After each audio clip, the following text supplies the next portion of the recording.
They thought I was their son's girlfriend, so I played along. Now he asked me to stay. The text came at 9:47 p.m. on a Friday night from a number I didn't recognize.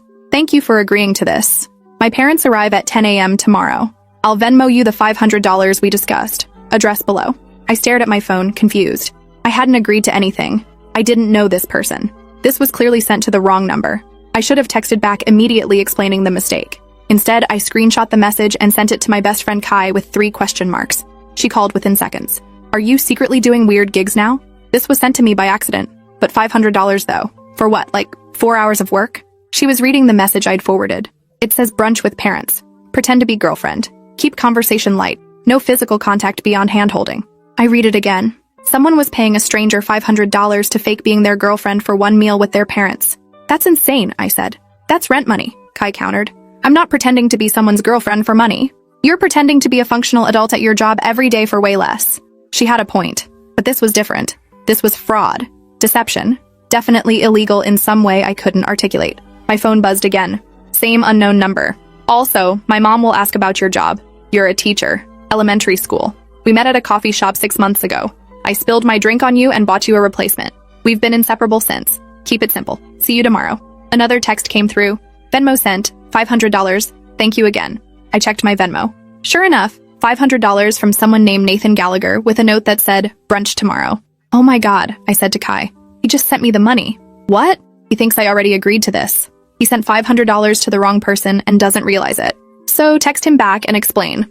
I looked at my bank account. $127. Rent was due in 5 days. I'd been picking up every freelance design job I could find, but this month had been slow. $500 would mean I could pay rent and still eat something other than ramen. Lily, I can hear you thinking, don't. What if I just did it? One brunch, 4 hours. I give him his money back if it doesn't work out. That's a terrible idea for so many reasons. She started listing them, but I was already texting Nathan back. See you tomorrow. Send me your parents' names and any other details I should know. His response came immediately, like he'd been waiting by his phone. Mom is Catherine. Dad is Gerald. They think we've been dating 6 months. You're 26, elementary school teacher. You grew up in Portland but moved here 3 years ago. You have one brother, younger. You like hiking and reading. Keep answers vague. They tend to fill in gaps themselves. Thank you for doing this. You're saving my life. I screenshot everything and sent it to Kai. I'm doing it. You're insane. I'm broke. There's a difference. That night, I barely slept. I kept rehearsing the fake backstory. Teacher, coffee shop, meet cute. 6 months, hiking and reading. When my alarm went off at 8 a.m., I almost texted Nathan to cancel. But $500. I got dressed carefully. Not too casual, not too formal. I wanted to look like someone who'd put in effort for meeting their boyfriend's parents, but wasn't trying too hard. I settled on a blue dress and cardigan. The address Nathan had sent was a restaurant downtown, upscale brunch place. I arrived 15 minutes early and waited outside, wondering what Nathan looked like, wondering if I'd be able to pull this off, wondering if this was the worst decision I'd ever made. At 9:58 a.m., a guy approached me. Late 20s, dark hair, nice face, wearing khakis and a button-down like he was attending a job interview. Lily? He asked. Nathan? He looked relieved. Thank God you actually came. I was worried you'd back out. I considered it. I really appreciate this. My parents can be intense, but they mean well. Just follow my lead and we'll get through this. Why couldn't you just tell them you're not dating anyone? Because I told them 6 months ago I was in a serious relationship to stop them from setting me up with every single woman they know. And I kept building on the lie. And now they're visiting from Boston specifically to meet you. And if I tell them you don't exist, my mother will have a breakdown. Before I could respond, an older couple approached. The woman's face lit up when she saw us. There you are. She pulled Nathan into a hug, then turned to me. And you must be Lily. Oh, Nathan was right. You are beautiful. I shook her hand. Mrs. Gallagher, it's so nice to meet you. Please call me Catherine. We're practically family. Gerald shook my hand with a firm grip. Nathan's told us a lot about you. Good to finally put a face to the name. We went inside and were seated at a table near the window. Catherine immediately started asking questions. How did we meet? I launched into the coffee shop story Nathan had provided. He'd spilled his iced coffee on my laptop bag and felt so terrible he'd insisted on buying me breakfast to apologize. We'd talked for 2 hours. He'd asked for my number before I left. That's exactly something Nathan would do, Catherine said, beaming. He's always been clumsy, but thoughtful. Gerald asked about my teaching job. I made up details about my fictional elementary school, about the kids in my fictional classroom, about lesson plans I'd never written. The lies came easier than I expected. Maybe because I'd spent weeks earlier in the year interviewing for teaching positions before settling on freelance design work. The rejection letters had included enough details about what they were looking for that I could fake it convincingly. Nathan played along perfectly. He'd add small details that made the relationship sound real. He'd mentioned that time we went hiking and got lost for 3 hours, and I'd jump in with, because someone insisted we didn't need a map. His parents laughed. They were eating it up. An hour into brunch, Catherine excused herself to the restroom. Gerald leaned forward. Can I be honest with you, Lily? My heart stopped. He knew. Somehow he'd figured it out. Of course. Nathan's last relationship ended badly. Really badly. She cheated on him with his best friend. He was devastated. We didn't think he'd date again for years. I looked at Nathan. He was staring at his plate. So seeing him happy again, seeing him with someone who clearly cares about him, it means everything to us. Whatever you're doing, keep doing it. He deserves someone good. The guilt was crushing. Thank you, I managed. Catherine returned and the conversation shifted to lighter topics. They asked about my family. I told them the truth about my parents, my brother. No reason to lie about things that didn't connect to Nathan. They asked about our future plans. Did we see this relationship going somewhere serious? Nathan and I exchanged glances. We're taking it day by day, he said. But yeah, I could see a future with Lily. The way he said it sounded almost real. Like he'd practiced this answer. Like he'd actually thought about what he'd say if someone asked. Brunch ended after 3 hours. Catherine hugged me goodbye. This was wonderful. We should do dinner before we fly home on Monday. Are you free Sunday night? I looked at Nathan. We hadn't discussed this. One brunch, that was the deal. We'll check our schedules, Nathan said smoothly. I'll text you. We walked his parents to their car. They drove away waving, and Nathan and I were left standing on the sidewalk. Sunday dinner, I said. I know. I'm sorry. She surprised me. Nathan, this was supposed to be one meal. I'll double the payment. $1,000 total for both meals. Please. They leave Monday morning. After that, you never have to see them again. I should have said no. Should have taken my $500 and walked away. But standing there, watching him look so desperate, I thought about Gerald's words. About Nathan's ex cheating. About his parents just wanting him to be happy. Fine. One more meal, but that's it. Thank you. Really? You're amazing at this, by the way. They completely believed everything. Yeah, well, I'm an excellent liar, apparently. He laughed. Can I buy you actual lunch? As a thank you? Not fake dating. Just two people eating food. I hesitated. Just lunch. Nothing weird. We went to a sandwich shop a block away. Without his parents watching, Nathan relaxed. He told me the truth about the fake girlfriend. About how his mom had been relentless after his breakup. About how the lie had spiraled. I kept thinking I'd tell them eventually, but every time I tried, my mom would say something about how happy she was I'd found someone, and I couldn't do it. You're going to have to tell them eventually. I know. After they leave, I'll say we broke up. Mutual decision. Still friends. It'll be fine. We talked for an hour. He asked about my actual life, my actual job. I told him about freelance graphic design, about struggling to find consistent work, about how $500 was literally the difference between paying rent and not. I'm sorry. I didn't realize I was texting someone who actually needed the money. I thought I was hiring an actor or something. How did you even find that number? Craigslist ad. Someone posted offering services as a fake date for events. I texted what I thought was their number. Well, you got a broke graphic designer instead, who is apparently excellent at improv. He smiled. Seriously, thank you. You saved me today. Sunday dinner was at a restaurant Catherine had researched. Upscale Italian place with candles and wine lists. Nathan picked me up from my apartment because Catherine had asked how we were getting there. The car ride was quiet. I'd spent the previous day working on actual projects, trying not to think about the fact that I was getting deeper into this lie. Dinner started the same way brunch had. Questions, stories, laughter. But halfway through, Catherine dropped a bomb.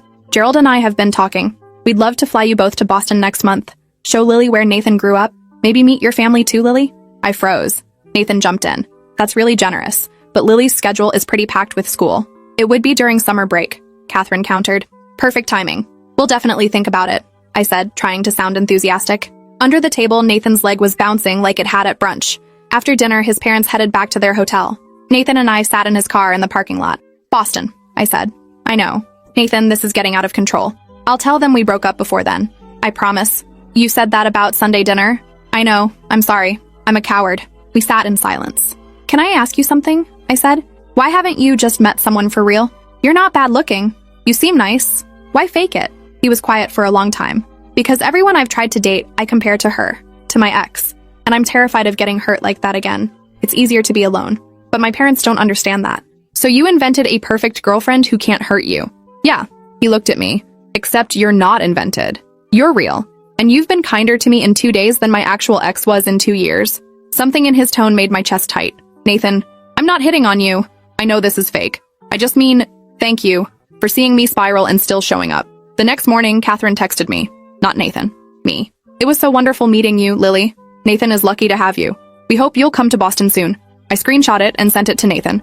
Your mom has my number now. She asked for it at dinner while you were in the bathroom. I couldn't say no without being suspicious. This is a nightmare. I'm sorry. But the texts from Catherine kept coming.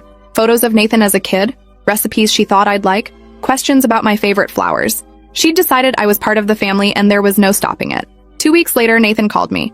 I need to ask you something and you can absolutely say no. Oh no.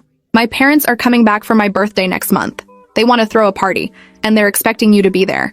Nathan, no. This has to stop. I know, you're right, but what? Can I see you? In person? I'll buy you coffee. Real coffee, not fake date coffee. I just need to talk through this. We met at the same coffee shop where his parents had first grilled me. He looked tired. I tried to break up with you, he said, to my parents. I told my mom we'd had a fight and needed space. What did she say? She offered to fly back immediately to mediate. She started crying. She said she couldn't handle me being heartbroken again. He put his head in his hands. I'm trapped in my own lie and I'm dragging you down with me. I should have been angry. Should have told him to figure it out himself. But instead, I said, how much is the birthday party worth to you? He looked up. $2,000. Deal. But after that, you tell them the truth. You break up with fake me. You do it gently and you don't blame me for anything. I promise. The party was at a restaurant Nathan's parents had rented out. 30 people. Family, friends, co-workers. All of whom believed I was his girlfriend. I showed up in a dress Catherine had texted me about, saying, this would look beautiful on you. She'd sent a link. I'd bought it because I was already too deep in this. Nathan introduced me to everyone.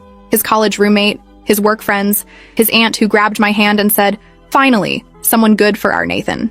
Every introduction felt like another layer of deception, another person I'd have to pretend for. But the strangest thing was how natural it felt. Nathan and I had gotten good at this. We'd synced up. We could finish each other's fake stories. We knew which details to emphasize. Halfway through the party, I went outside for air. Nathan followed me. You okay? Your aunt wants to know when we're getting engaged. God, I'm sorry. Everyone in there thinks we're this perfect couple. They keep telling me how lucky I am. You are a really good actor. That's the thing, Nathan. I don't think I'm acting anymore. He stared at me. What? I've spent a month pretending to be your girlfriend. I've learned everything about you. Your parents text me daily. Your friends like me. And somewhere in all this pretending, I forgot it wasn't real.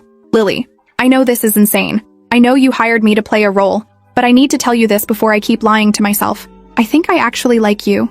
The real you. Not the you your parents see. The you who panics about everything and feels guilty about lying and buys me coffee to apologize for ruining my life. Nathan didn't say anything. He just looked at me with an expression I couldn't read. I'm sorry, I said. I shouldn't have said anything. Let's just get through tonight and then... He kissed me. Not for show. Not for his parents. Just because we were alone outside and he wanted to. When he pulled back, he said, I've wanted to do that since the Sunday dinner when you made that joke about my mom's recipe and she actually laughed. When I realized you weren't just playing a part, you were actually trying to make them happy. What does this mean? I have no idea, but I don't want to fake this anymore. We went back inside. The party continued. His parents gave speeches. Friends shared embarrassing stories. Through it all, Nathan held my hand. Not because he had to, because he wanted to. At the end of the night, Catherine pulled me aside. Can I tell you something? Of course. I knew. My blood went cold. Knew what? That first brunch. I knew something was off. Little details that didn't match what Nathan had told us. The way you two looked at each other like you were meeting for the first time. Catherine, I'm so sorry. We never meant to. Let me finish. She smiled. I knew you weren't who Nathan said you were, but I watched how you treated him. How you showed up even though you were clearly terrified. How you learned about us and cared enough to try. And I realized something. What? Real girlfriends don't try that hard. But someone pretending to be his girlfriend, someone being paid to show up who still puts in that much effort, that's someone special. You knew the whole time. Gerald didn't. He's not as observant. But yes, I knew. She squeezed my hand. And I watched my son fall for you over the past month. Really fall for you. The way he looks at you when you're not paying attention. That's not fake. I don't know what to say. Say you'll stop pretending.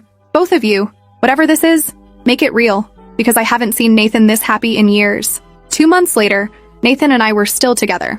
Really together. His parents knew the truth about how we met. Gerald had been shocked, but Catherine just said, I told you so, repeatedly. We told his friends. They thought it was the funniest thing they'd ever heard. One of them called us the worst rom-com he'd ever seen. Nathan still felt guilty about the lying, but less so now that we'd turned something fake into something real. We were at his apartment on a random Friday night. He was cooking dinner while I worked on a design project at his kitchen table. Completely normal. Completely domestic. Can I ask you something? He said, sure. What made you show up that first brunch? Really? I thought about it. I needed $500. He laughed. That's it? That's the only reason? That's the only reason I said yes initially. But I kept showing up because I trailed off. Because I saw you that first breakfast, panicking about disappointing your parents, and I recognized it. I've spent my whole life trying to be what people need me to be, and I saw you doing the same thing. Is that why you lied so easily? Probably. I'm very good at being who people expect. What if I don't want you to be what I expect? What if I just want you to be you? I looked up at him. I'm still figuring out who that is. Me too. He came over and kissed the top of my head. But I'd like to figure it out together, if that's okay. It's better than okay.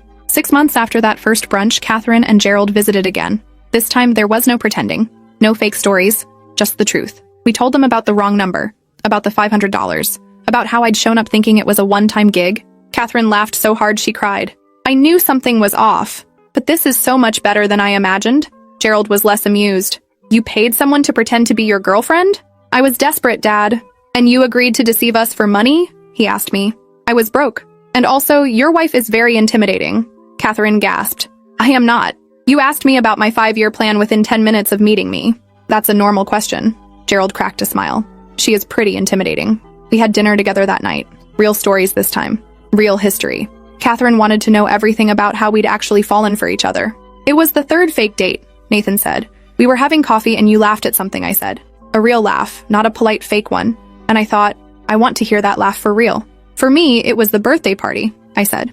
When you introduced me to your college roommate and he told that story about you staying up all night to help him study.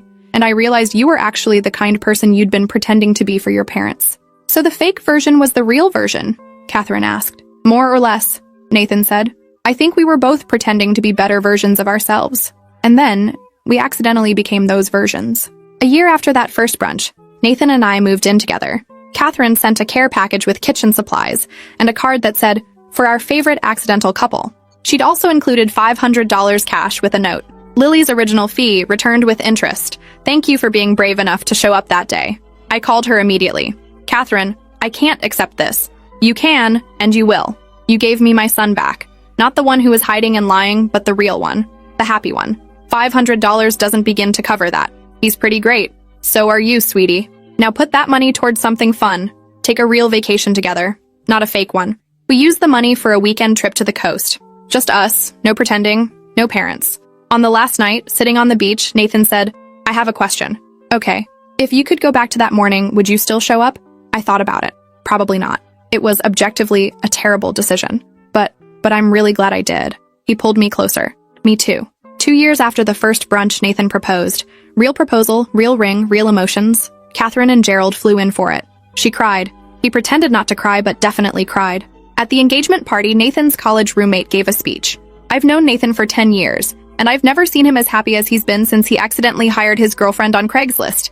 Everyone laughed. I stood up. Small correction. He didn't hire me. He sent a text to the wrong number. I showed up anyway because I was broke and needed rent money. More laughter. But somewhere between faking a relationship for his parents and actually falling for him, I realized something. The best things in my life have always come from saying yes to the wrong things. Wrong number, wrong situation, right person. Nathan pulled me down and kissed me in front of everyone. Thank you for showing up that day, he whispered. Thank you for asking me to stay. 3 years after that first brunch, we got married. Catherine helped plan everything. Gerald walked me down the aisle because my own father couldn't make it. During the ceremony, the officiant told our story. About mistaken identity and fake dating and $500 that changed everything. About 2 people who pretended so well they forgot they were pretending. About showing up for someone even when you're not sure why. In his vows, Nathan said, I thought I was hiring an actor. I ended up finding my person. Thank you for being brave enough to lie to my parents. And thank you for being honest enough to tell me you'd stopped pretending. In my vows, I said, I showed up that day for $500. I stayed for every moment after. Thank you for asking me to keep showing up, even when it's real, especially when it's real. At the reception, Catherine pulled me aside. Can I tell you something I've never told you? Of course. That first brunch, I knew within 5 minutes you weren't who Nathan said you were. You said you figured it out during the meal. I lied. I knew immediately, but I also saw how hard you were trying. And I thought, anyone willing to put in that much effort for someone they just met is someone worth knowing. You could have called us out. And miss watching my son fall in love? Not a chance. She hugged me. Thank you for saying yes to that wrong number. Thank you for showing up. Thank you for staying. 5 years after that first brunch, Nathan and I were sitting in the same coffee shop where we'd met his parents. Our daughter, 2 years old, was eating a muffin and getting crumbs everywhere. Do you remember that first breakfast? Nathan asked. Every detail. I was so terrified. You didn't seem terrified. You seemed like you belonged. I was an excellent liar.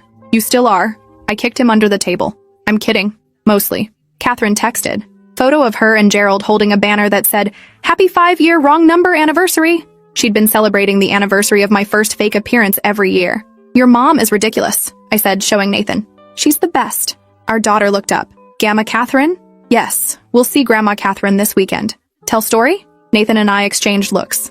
She's too young for that story. She asks every time. When she's older, I said. We'll tell her when she's older. About the wrong number and the fake girlfriend and how sometimes the best things come from mistakes. That's basically our entire relationship. Best mistake I ever made. Nathan reached across the table and took my hand. Best wrong number I ever sent. Our daughter went back to destroying her muffin. Around us, the coffee shop buzzed with strangers living their normal lives. None of them knew our story. None of them knew how we'd started. And that was fine. Because we knew. We remembered. We showed up when we didn't have to. We stayed when we could have left. We made something real out of something fake. And that was enough. Appreciate you watching this far. If you enjoyed it, drop a like, leave a comment, and subscribe so you won't miss the next story.